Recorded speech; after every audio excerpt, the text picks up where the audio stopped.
అందరికీ నమస్కారం.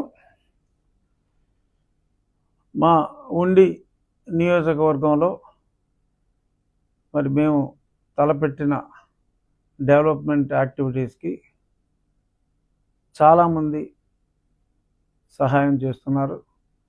ముఖ్యంగా రైతుల సహకారం మరువలేనిది. అనుకున్న దానికన్నా కూడా ఇంకా కాస్త ఎక్కువగానే కూడా అందరూ కూడా స్పందిస్తున్నారు.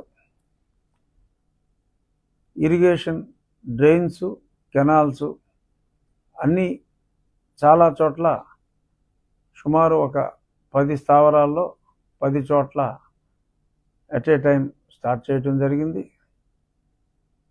రాబోయే 30 రోజుల్లో అంటే పూర్తిగా వర్షాలు వచ్చి మళ్ళీ పంటలో నార్మల్ టైంకి చాలా వరకు majority of the works complete చేస్తామన్న విశ్వాసం నిన్న చాలా ప్రాంతాలు సందర్శించిన తర్వాత మాకు కలిగింది.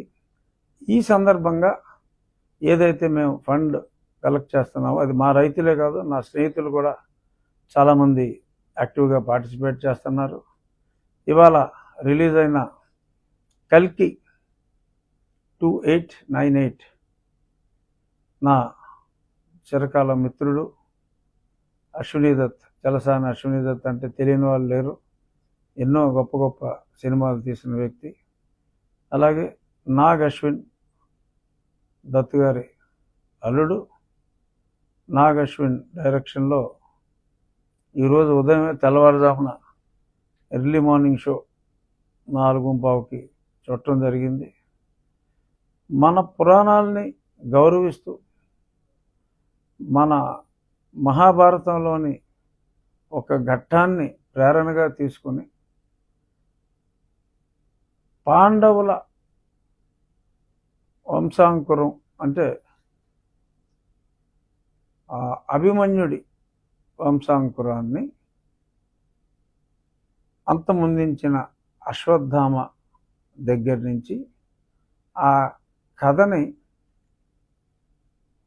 తీసుకెళ్ళిన విధానం అంటే మన మైథాలజీలో స్టార్ట్ అయ్యి అక్కడి నుంచి టెర్మినేటరు, స్టార్ వార్సు ఇటువంటి చిత్రాలను తలదిన్నే రీతిలో ఆ అవుట్లైన్తో మళ్ళీ క్లైమాక్స్కి వచ్చేటప్పటికి మళ్ళీ పురాణం క్యారెక్టర్స్ని తీసుకొచ్చి కల్కి 2 ఎప్పుడు వస్తుందా అని కట్టప్ప బాహుబలిని ఎందుకు చంపాడని చెప్పి అప్పుడు ఎంత టెన్షన్ పడ్డారో జనం.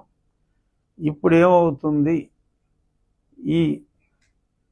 అంటే ఇట్స్ ఎ డిఫరెంట్ సినిమా. అంటే ఇది పౌరాణికం అనాలా, సైన్స్ ఫిక్షన్ అనొచ్చు, అన్నీ కూడా వండర్ఫుల్లీ ఎగ్జిక్యూటెడ్ ప్రాజెక్ట్.